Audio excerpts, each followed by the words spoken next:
कुछ बात समझने की है, कुछ करने की है और कुछ न करने की है। समझने की बात होती है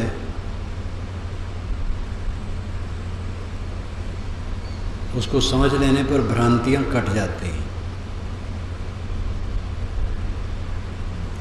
भूत प्रेत नाम की कोई चीज़ नहीं है, केवल भ्रम है।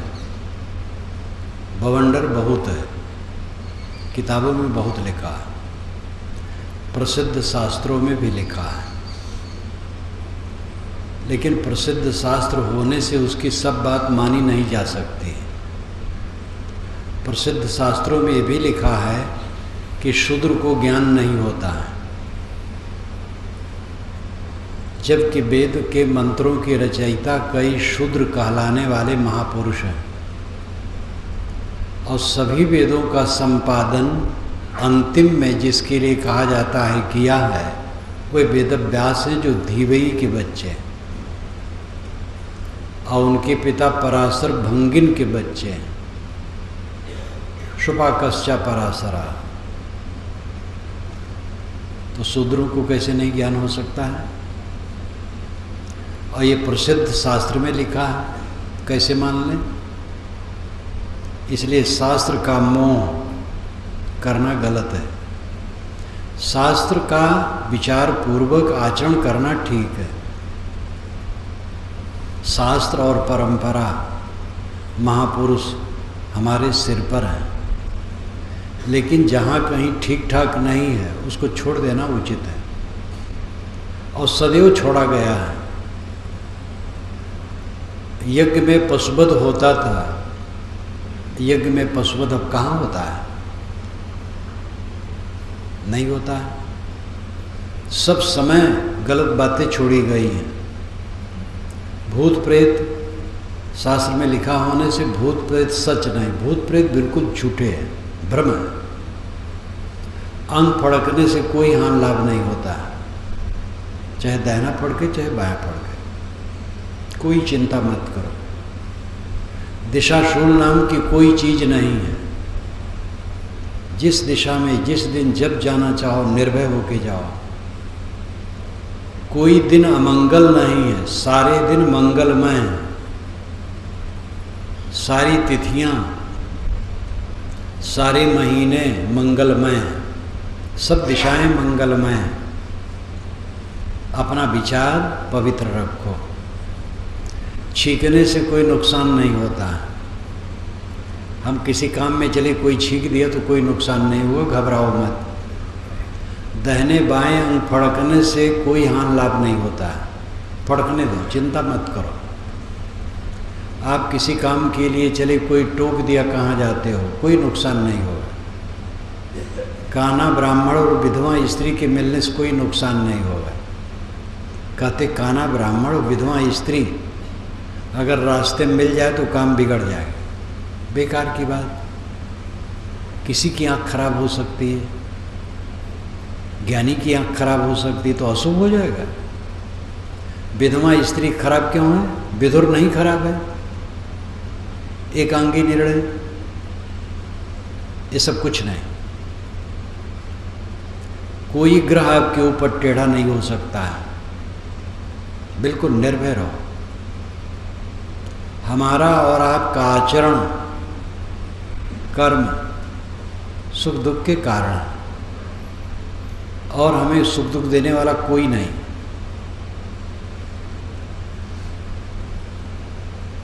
परमात्मा कहीं बाहर नहीं है, सबके अंदर जो बसा हुआ वो परमात्मा है। परमात्मा खोजना नहीं है, ठहरना है, समझना है। जाति मनुष्य की एक है, दो जाति नहीं है। काला गोरा होना ये देश काल परिस्थिति के अनुसार होता है। बराबर घर के अंदर रहते रहते एक ही क्षेत्र में धीरे धीरे लोग गोरे होते जाते हैं। खेतों में काम करते करते पीढ़ी दर पीढ़ी सांवले होते जाते हैं। भिन्न देश में और प्रभाव पड़ता है। हमारे देश में ही दक्षिणी भारत के लोग सांवले होते हैं, इधर गोरे होते हैं, पंजाब की तरफ और उत्तर जाओ और पश्चिम में और। तो ये सब जलवायु का प्रभाव है, उससे कोई छोटा बड़ा नहीं होता है। समाजशास्त्री भी मानते हैं यूरोपाब, मंगोलाब, निग्रोसम, ये 3 महाप्रजातियां मनुष्य की होती हैं। काले निग्रोसम है, लाल रंग वाले मंगोलाब है, गोरे रंग वाले यूरोपाब है, भारत वाले इसी में आते हैं। ये सारी महाप्रजातियां मौलिकता में एक हैं, केवल देश काल के अनुसार रंग हो गए, क्योंकि इनमें भी परस्पर गर्भाधान होता है। काला गोरा स्त्री पुरुष हैं, गर्भाधान हो जाएगा, बच्चा हो गया। इसलिए इन अंधविश्वासों से बिल्कुल दूर रहो, मनुष्य मात्र को समान समझो, कोई अछूत नहीं होता है। आचरण जिसका गड़बड़ है वो अछूत है, उस समय ठीक कर ले तो अछूत नहीं है। गलत आदमी है, सही हो जाए वो बढ़िया है। जन्म से कोई अछूत नहीं है, जन्म से कोई नीच नहीं है और जन्म से कोई ऊंच नहीं है। ये सब बातें समझने की है, समझ में आ जाए बस भ्रांति खत्म।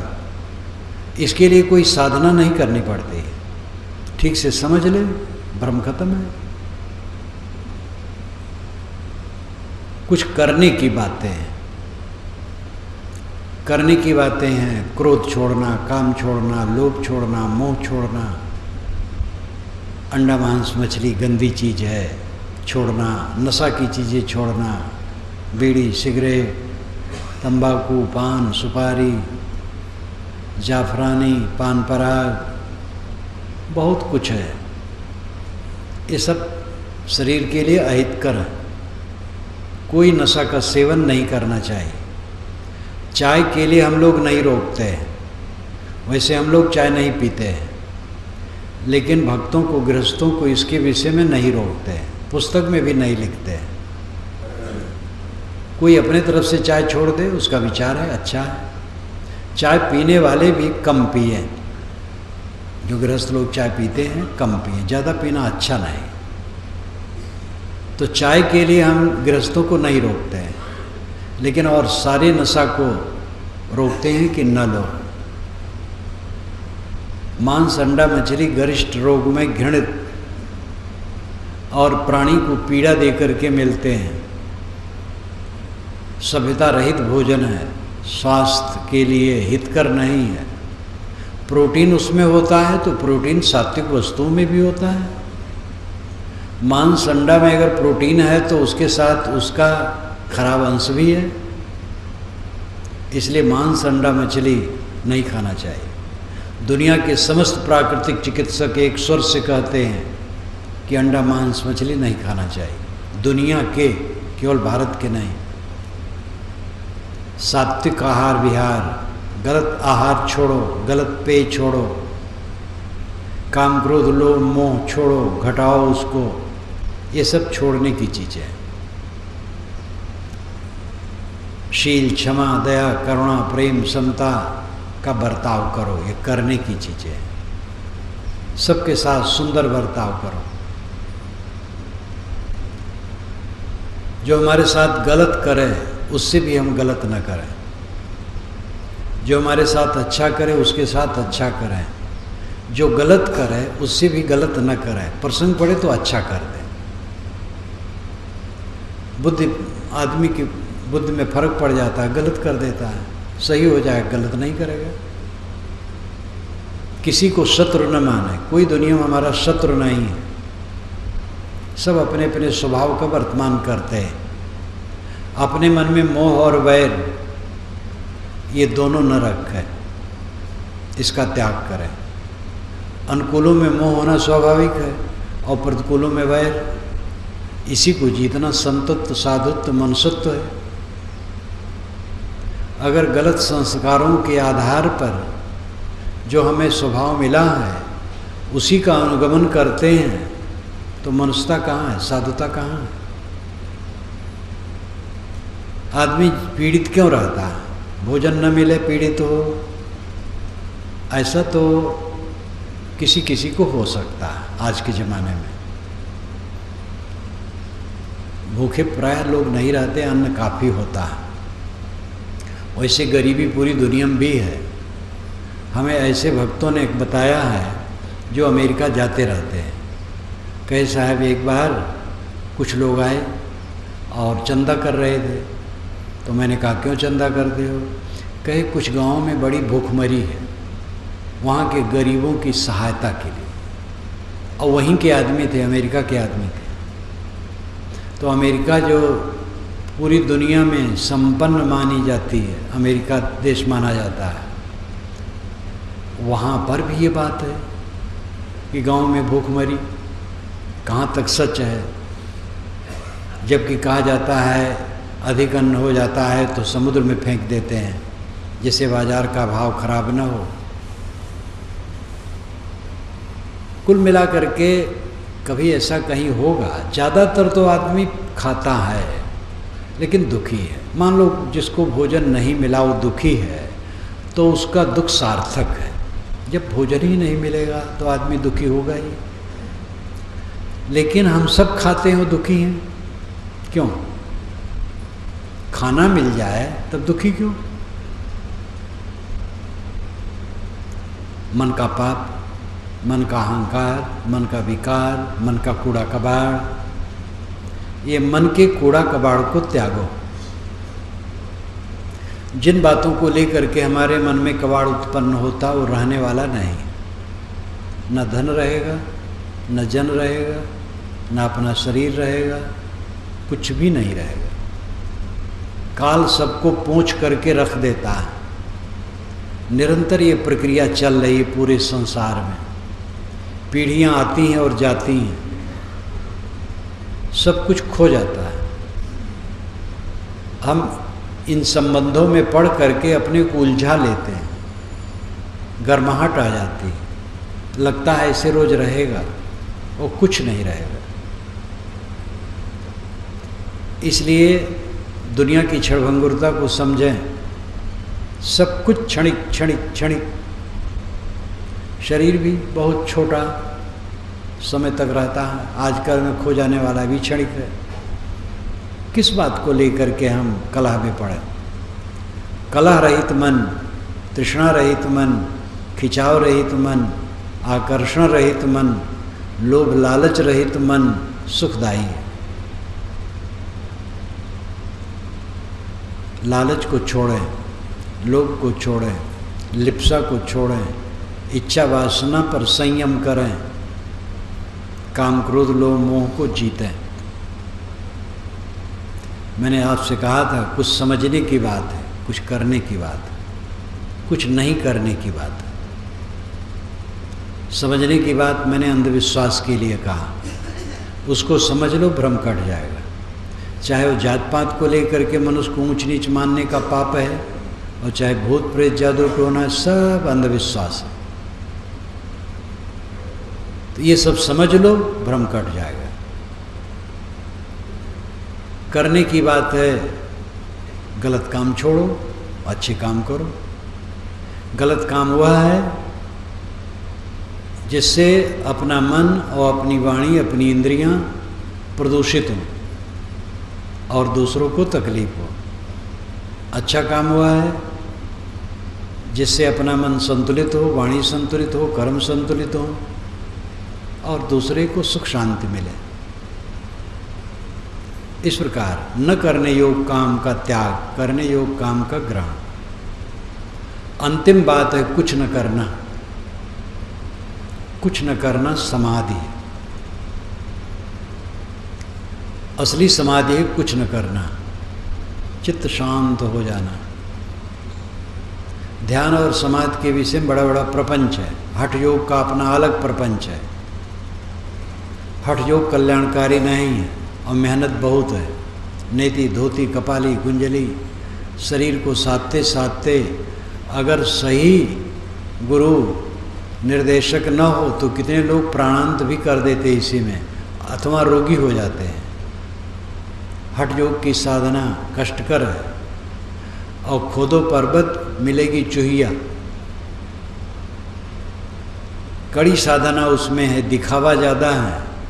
ऐसे लोग मानते हैं सिद्ध बाबा हैं, तो उनके इर्द गिर्द दुनिया के लोलुपी इकट्ठे होते हैं, जिनको धन चाहिए, पुत्र चाहिए, निरोगता चाहिए, मुकदमे में विजय चाहिए, सिद्धि चाहिए। स्त्री है अगर पति नाखुश रहता है तो पति पर सुबस्ता चाहिए, और अगर पुरुष है उसकी स्त्री कुछ इस ढंग की है तो स्त्री पर सुबस्ता चाहिए। बाबा सब देते हैं, उनको पूजो तो ऐसा मंत्र मारेंगे कि स्त्री तुम्हारी गुलाम हो जाएगी, पुरुष तुम्हारा गुलाम हो जाएगा, मुकदमे में विजय हो जाएगी,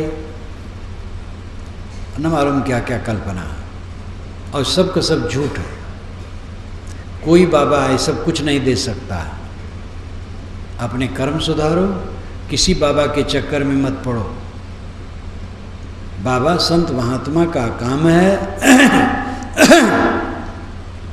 वे सदाचार और साधना से रहें और समाज को सदाचार साधना का उपदेश करें। महात्मा आध्यात्मिक उन्नति शांति का रास्ता बताते हैं, उसी पर चलते हैं, यही उनका काम है। अगर वे रिद्ध सिद्ध देते हैं, पुत्र धन देते हैं, तो धोखेबाज है। ये किसी कोई नहीं दे सकता। इसको लेकर के तो सोचना भी नहीं चाहिए। जो आपका मिला है, आपको मिला वो बहुत है। अब जो मिलने की चीज़ है, पवित्रता, शांति, तृप्ति, इस पर ध्यान दो। तो न करने की बात है समाधि, ध्यान। ध्यान का काम सबको करना चाहिए, समाधि का काम करना चाहिए। इसमें भी बड़े बड़े चक्कर है, भ्रांतियाँ। कुछ लोग आंख बंद किए तो बंद आँखों में जो दिखाई दिया उसी को परब्रह्म कहते हैं, ज्योति को परब्रह्म कहते हैं। मैं भी ज्योति बताता हूँ कि आरंभिक साधक आंखें बंद करे और जो दिखाई दे उसमें मन ठहरावे, तो मन ठहराने की खूंटा उसको मिल गया। सरल आदमी के लिए अभी ज़्यादा वो प्रवेश नहीं है साधना में, तो आंखें बंद की और जो दिखाई दिया उसे मन ठहराता है तो अच्छा है। लेकिन वो कोई भगवान परमात्मा नहीं, वो आँख की गर्मी है, आँख का विकार है। सांस पर मन ठहराता है तो सांस में खूंटा है एक बांधने का, सांस खूंटा है, मानो मन को बांधो। सांस कोई परमात्मा नहीं है। और भी जितना आलंबन लिया जाता मन ठहराने के लिए, वो सब मन के ही खिलौने हैं, लेकिन मन को ठहराने के लिए उसकी आवश्यकता है। अंतिम साधना है कुछ न सोचना, शांत हो जाना। पाना नहीं है, पाने की आदत हमारी बहुत है। धन चाहिए, पुत्र चाहिए, पत्नी चाहिए, पति चाहिए, मान बढ़ाई चाहिए, पद प्रतिष्ठा चाहिए, जगत जाहिरात चाहिए। तो इसी में परमात्मा भी चाहिए, भगवान भी चाहिए, मोक्ष भी चाहिए। परमात्मा और मोक्ष मिलना ठीक है, लेकिन वो भी मिलता नहीं है। वो है ही, परमात्मा है ही, मोक्ष है ही, मिलना नहीं है। वो आपका अस्तित्व है। मिलता है वो बाहर का होता है, और मिली हुई वस्तु छूट जाती है, नियम है प्रकृति का। अगर परमात्मा मिलेगा तो छूटेगा जरूर, मोक्ष मिलेगा तो छूटेगा जरूर। परमात्मा मोक्ष मिलने वाली वस्तु नहीं, आपका आत्मा परमात्मा है, और आपके चित्त की शांति मोक्ष है। सीधी सी बात है। चित्त कैसे शांत होगा? जब आपका आहार विहार व्यवहार आचार ठीक होगा, रहनी ठीक होगी, मन ठीक होगा, फिर साधना से वह मन निर्विकल्प अवस्था में भी जाएगा। खाना पीना ठीक नहीं है, गंदी चीज़ खाते हैं, नशा की चीज़ खाते हैं, उष्ण तेज तलख रजोगुड़ी ज़्यादा खाते हैं, ठूस ठूस के खाते हैं, खाना ही गलत, पीना गलत, व्यवहार गलत, जहाँ कहीं ऊंच नीच हुआ कलह करने लगते हैं, लड़ाई झगड़ा करने लगते हैं, विरोध करने लगते हैं, कलह करने लगते हैं, चीज़ों के लिए पाप करने लगते हैं। मन कैसे ठीक होगा? सहो, गम खाओ, क्षमा करो, थोड़े में गुजर करने की चेष्टा करो, सादा रहो, सरल रहो, अपना कुछ ऐसा ना करो जिससे दूसरों को कष्ट हो, ऐसा जानबूझ के कुछ न करो। दूसरा कोई कर दे सह लो। इस रहनी में रहने से मन सरल होगा और सरल मन समाधि में प्रवेश करेगा। भूमिका होती है, तब बीज डालने से फसल होती है। गेहूं हर जमीन में नहीं होता है। गेहूं लायक ज़मीन चाहिए, धान के लायक ज़मीन चाहिए, गन्ना के लायक ज़मीन चाहिए, वैसी कमाई चाहिए, तब वो सब होते हैं। हमारे जीवन में आत्म शांति, मोक्ष, परमात्म प्राप्ति शब्दों द्वारा जो कुछ ध्वनित होता है और घटने की बात मानी जाती है, वो सब एक ही बात है। मोक्ष, परमात्मा, शांति, कल्याण, ये शब्द अलग अलग है, वस्तु एक है। मन का निर्मल होना और अंतर्मुख होना। निर्मल मन अंतर्मुख होता है, मैला मन अंतर्मुख नहीं होता है, मैला मन बहिर्मुख होता है। कितने ऐसे गुरु हैं मन को निर्मल करने की बातें नहीं बताते हैं, वो कहते हैं हमारे पास आ जाओ सब काम हो जाएगा। ये धोखाधड़ी है। गुरुओं की ज़रूरत है, लेकिन गुरु अगर धोखे की बात करता है तो गुरु नहीं है, वो धोखा देता है। गुरु केवल रास्ता बता सकता है, मोक्ष दे नहीं सकता। मोक्ष देने की चीज़ नहीं होती है। मोक्ष तो मोह का क्षय है। गुरु बताता है कि मैं अपने मोह को काट दिया हूँ, तुम भी अपने मोह को काट दो। जो तू चाहे मुझको छाड़ सकल की आस, मुझे ये सावेर हो सब सुख तेरे पास। साहब कहते तुम मुझे चाहते हो तो जैसे मैं निष्काम हूँ वैसे तुम निष्काम हो जाओ, बस सब सुख तुम्हारे पास है। गुरु मोक्ष का रास्ता बताता है, मोक्ष दे नहीं सकता। मोक्ष देले नेले की चीज़ नहीं है। भक्त कवियों ने तो कहा कि अमुक नदीम ना हो तो मोक्ष हो जाए, अमुक नाम लो तो मोक्ष हो जाए। ये और भ्रम उत्पन्न करता है। पान तमाकू के भाव पर मोक्ष बेचने लग गए। पूरी दुनिया में एक ही रास्ता है मोक्ष का, दो नहीं है। वो है मोह का क्षय करना। सब तरफ का मोह कट गया, बस मुक्त है। जितना जितना मोह कटता जाएगा मुक्त होता जाएगा। जब पूरा मोह कट गया तो पूरा मुक्त हो गए। गुरु बताता है मैंने मोह छोड़ दिया है, तुम भी छोड़ दो। तो मोक्ष कोई देता नहीं। जीवन को सरल और पवित्र बनावे जिससे मन सरल हो। सरल मन समाधि के योग्य होगा और जब समाधि में पहुंचेगा बस सारा संकट खत्म है। हंस समाधि एक ही सदा निरंतर होए, याते जो विचले नहीं लेव परगपत सोए। श्री पूर्ण साहब बीजक त्रिज्या यानी बीजक टीका के आखिर में कहते हैं हंस समाधि एक ही। हंस नाम आत्मा, समाधि शांत। हंस समाधि एक ही। अर्थ हुआ हंस सदैव समाधि में रहे, आत्मा सदैव समाधि लीन रहे, सदा निरंतर होए और सदा रहे, निरंतर रहे। याते जो विचले नहीं, इससे अलग न हो, ये परख पद है। सीधा भाव है कि हमारा मन शांति में रहे। शांति महासुख है। सब जीव दुख में जलते हैं, समझ नहीं पाते।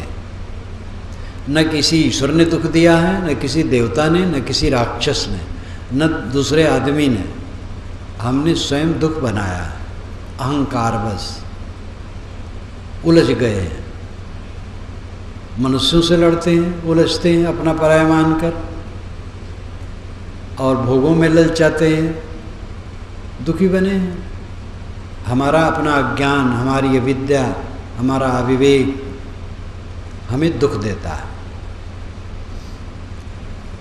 जब तक इस सत्य को हम नहीं समझेंगे, हमारा दुख नहीं दूर होगा।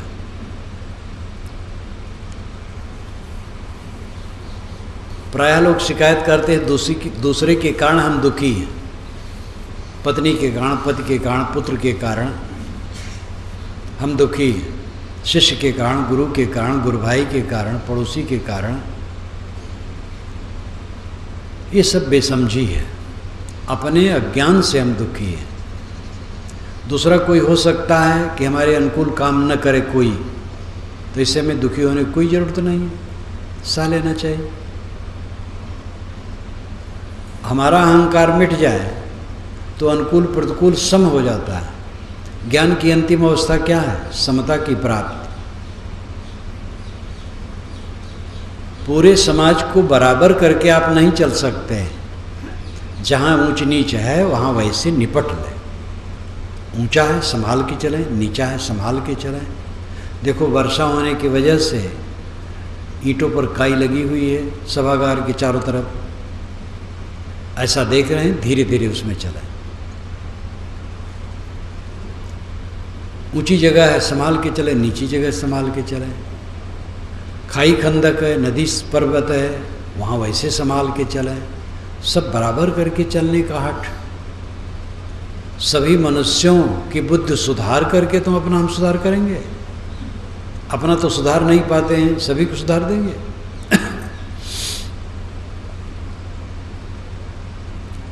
दुनिया को कोई सुधार नहीं पाया। दुनिया समाज कोई वस्तु नहीं है, व्यक्ति वस्तु है। देखो इतने लोग बैठे, एक समाज बन गया। समाज सुधार क्या है? एक एक व्यक्ति अलग हो जाए, समाज नाम की चीज़ें नहीं, समाज क्या सुधरेगा? व्यक्ति सुधरेगा। व्यक्ति सुधरेंगे, वही समाज का सुधारना है। समाज का हम एक अंग हैं, अपने सुधार लिए, समाज सुधर गया। ऐसे सुधरते जाएं और समाज सुधारेंगे। समाज कहाँ है जो सुधारेंगे? कहीं समाज है ही नहीं, व्यक्ति हैं। समाज कोई ऐसी वस्तु ही नहीं जिसके पास बुद्धि हो और उसकी बिगड़ी हो और सुधरे। मनुष्य है, व्यक्ति है, उसकी बुद्धि है, वो बिगड़ी है, उसी को सुधारना है। व्यक्ति सुधरेगा और व्यक्ति का सुधरना ही समाज सुधरना कहलाता है। समाज सुधारने की तृष्णा हमारा भ्रम है। पहला काम है हम अपने को सुधार लें। अपने को सुधार लें, हमें देख करके दूसरे लोग जो समझ पाएंगे सुधरेंगे। फिर मुख से भी कहा जाता है, उसका भी प्रभाव पड़ता है, लोग सुधरते हैं। अंततः अपने कल्याण के लिए यही चाह रहा है कि सब किस्सा लें और अपने मन को मार करके रहें, और कोई चारा नहीं। पति पत्नी में एक दूसरे को सहना पड़ता है। पति पत्नी अर्धांग अर्धांगिनी कहलाते हैं। कुछ संस्कारों का अंतर तो सबको रहता है। कितने सज्जन पति पत्नी हैं, फिर भी अपने विचारों का अंतर रहता है, वहाँ भी सहना पड़ता है। और कितने में तो बड़ा ही वैसा उल्टा पलटा रहता है, लेकिन वहाँ भी सह करके लोग निपटाते हैं। अब्राहम लिंकन की घटना तो आप कहीं न कहीं कुछ पढ़े सुने होंगे। अब्राहम लिंकन की पत्नी, अब्राहम लिंकन महापुरुष, अमेरिका का एक बहुत गरीब घर का बच्चा, और वही अमेरिका का राष्ट्रपति हुआ। महामानवतावादी, उदार चित्त। उसकी पत्नी अत्यंत कटु, और महापुरुष जीवन भर उसको निभाया। एक घटना, एक लड़के ने आके कहा, विद्यार्थी ने, कि साहब मुझे $20 की ज़रूरत है। इससे हमारी पढ़ाई पूरी हो जाएगी। तो कहे अच्छा, जब हम दोनों प्राणी बैठे रहेंगे तब आना और $40 मांगना। वो अपने आप काम नहीं करते, पत्नी से पूछ के न पूछे तो और कला हो जाए। पूछना भी चाहिए, आपस में पूछ करके काम करने में बड़ा अच्छा रहता है। दोनों बैठे थे, वो लड़का आया, कहा, लिंकन ने अपनी पत्नी से कहा, सुनते हो, ये लड़के के सहयोग की बात है, ये $40 मांग रहा है। पत्नी ने कहा, लिंकन तुम घर डुबा दोगे दे दे करके, $40 कुछ नहीं, 20 दे तो बस। और 20 की उसकी जरूरत थी। वो महापुरुष इस प्रकार अपनी पत्नी को निभाता था। इतना महापुरुष और पत्नी इस प्रकार लड़ाकी। तो कहीं कहीं तो बड़ी कठिनता होती है। कहीं कहीं पुरुष ऐसा होता है, पत्नियां तो देवियां तो प्रायः बेचारी शांत रहती हैं, चुप रहती हैं, पुरुष ही बहुत बड़बड़ाते हैं। नहीं, कहीं देवियां भी ऐसी होती हैं कि पुरुष का मट्टी पलीदे कर देती हैं। तो वहाँ भी सज्जन लोग निपटाते हैं। और जहाँ सब बढ़िया स्वभाव है वहाँ भी अंतर होता है। इसलिए सहना जरूरी है। सहो, दुख कोई दूसरा देने वाला नहीं। हमारा मानसिक विकार, हमारे कर्म हमें दुख देते हैं। हम अपने कर्मों को सुधारें और सब ध्यान में जाएं। न करने के स्थिति ध्यान है। जब ध्यान में हम पूरे पहुंच गए, वहाँ कुछ नहीं किया जाता है। संकल्प शांत अंतिम स्थित है। नहीं संकल्प शांत हो तो संकल्पों के दृष्टा रहे, साक्षी रहे। जितने ध्यानार्थी यहाँ देवी देवता आए, सबसे मेरा कहना है कि इस काम को छोड़े ना। अपने घरों में, आश्रमों में साधु गृहस्थ जो जहाँ हैं वो करते रहें। रोज 1 बार 2 बार 3 बार जितना बन सके करते रहें। मन ऐसा बनावें, और जितना ये करेंगे खुराफाती स्वभाव छूटेगा, खुराफाती खान पान छूटेगा, और समाधि से आपके जीवन में पवित्रता आएगी, और पवित्रता से समाधि में प्रगाढ़ता आएगी। फिर जीवन का सच्चा सुख, शांति मिलेगी। ये मन की शांत परमात्मा और मोक्ष की प्राप्ति है, जो आपका अपना अस्तित्व है। आपके अस्तित्व से अलग परमात्मा न खोजा जा सकता है, न शांति न मोक्ष। ये बात सद्गुरु कबीर कहते हैं, ऋषिमुनि कहते हैं, पीर कहते हैं, और सभी महापुरुष कहते हैं। पूरी दुनिया के महापुरुष जो पहुँचे हुए हैं कहते हैं। इसीलिए साहब ने कहा है, समझे की गति एक है, जिन समझा सब ठौर, कहें कबीर ये बीच के बल कहीं और की और। बस।